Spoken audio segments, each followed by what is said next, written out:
أعوذ بالله من الشيطان الرجيم بسم الله الرحمن الرحيم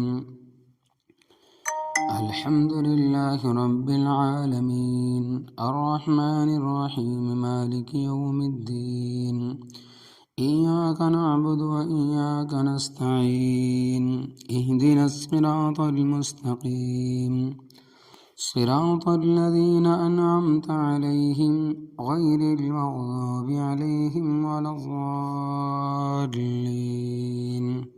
آمین۔ اعوذ باللہ، میں پناہ حاصل کرتا ہوں اللہ تبارک و تعالیٰ کی من الشیطان الرجیم، شیطان مردود سے۔ بسم اللہ شروع کرتا ہوں اللہ تبارک و تعالیٰ کے نام سے، الرحمن جو بے حد مہربان ہے، الرحیم نہایت رحم والا ہے۔ الحمدللہ، تمام تعریفیں اللہ تبارک و تعالیٰ کے لیے ہے، رب العالمین جو پالنے والا ہے تمام جہانوں کا۔ الرحمن بے حد مہربان ہے، الرحیم نہایت رحم کرنے والا ہے۔ مالک یوم الدین جو مالک ہے جزا اور بدلے کے دن کا۔ ایاک نعبد ہم خاص تیری ہی عبادت کرتے ہیں، و ایاک نستعین اور خاص تجھی سے مدد طلب کرتے ہیں۔ اہدنا الصراط المستقیم چلا ہم کو سیدھے راستے پر، صراط الذین راستہ ان لوگوں کا، انعمت علیہم جن پر تو نے انعام کیا، غیر المغضوب علیہم ان لوگوں کا راستہ نہ دکھا جن پر تیرا غضب ہوا، ولا الضالین اور نہ گمراہوں کا۔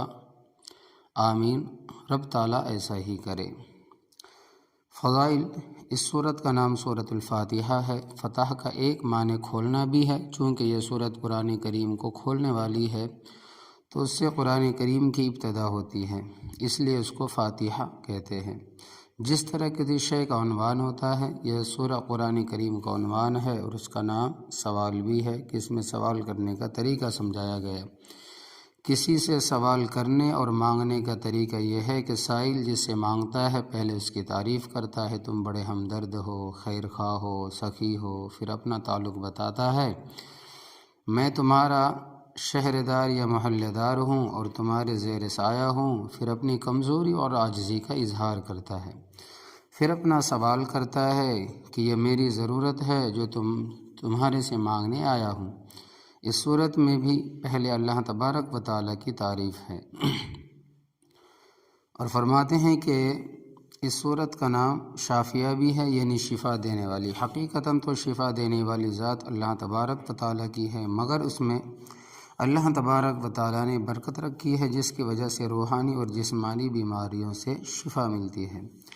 بخاری شریف صفحہ 304 میں روایت آتی ہے کہ حضرت صلی اللہ علیہ وسلم نے ایک محاذ پر صحابہ کرام رضی اللہ تعالیٰ عنہم اجمعین کی ایک جماعت کو روانہ فرمایا کہ کامیابی کے بعد جب واپس ہوئے، رات ایک چھوٹے سے قصبے میں ہوئی۔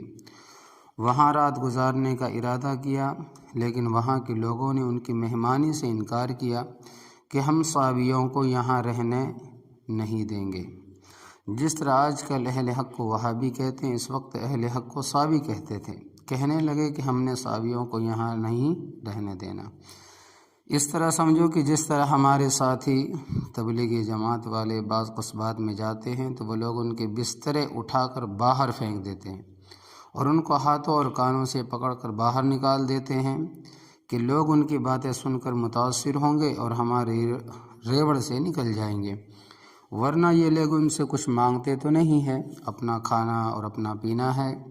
اللہ تبارک و تعالیٰ ان کو زیادہ سے زیادہ کام کرنے کی توفیق عطا فرمائے، آمین۔ بہرحال انہوں نے صحابہ کرام رضی اللہ تعالیٰ عنہ اجمعین کو قصبے سے باہر نکال دیا۔ چونکہ اندھیرا تھا، انہوں نے قصبے کے قریب ہی ڈیرا لگایا کہ رات گزار لیں اور صبح کو چلیں گے۔ اتفاق سے ایسا ہوا کہ قصبے کے بڑے سردار کو زہریلا قسم کے موذی جانور نے ڈنک مارا۔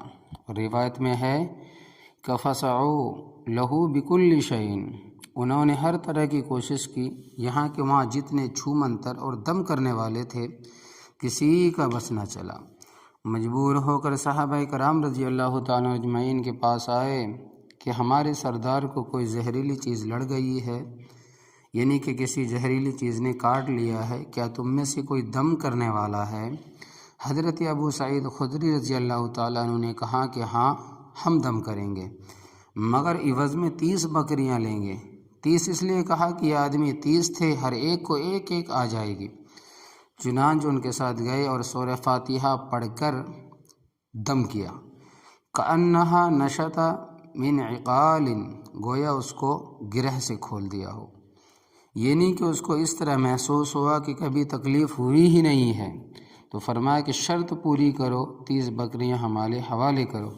چنانچہ 30 بکریاں گن کر ان سے لی، مگر تقسیم نہ کی۔ مدینہ طیبہ میں جا کر نبی کریم صلی اللہ علیہ وسلم سے دریافت کریں گے، اگر ہمارے لیے جائز ہوں گی تو تقسیم کریں گے، ورنہ مالکوں کو واپس کر دیں گے۔ مدینہ طیبہ پہنچ کر حضرت صلی اللہ علیہ وسلم سے دریافت کیا۔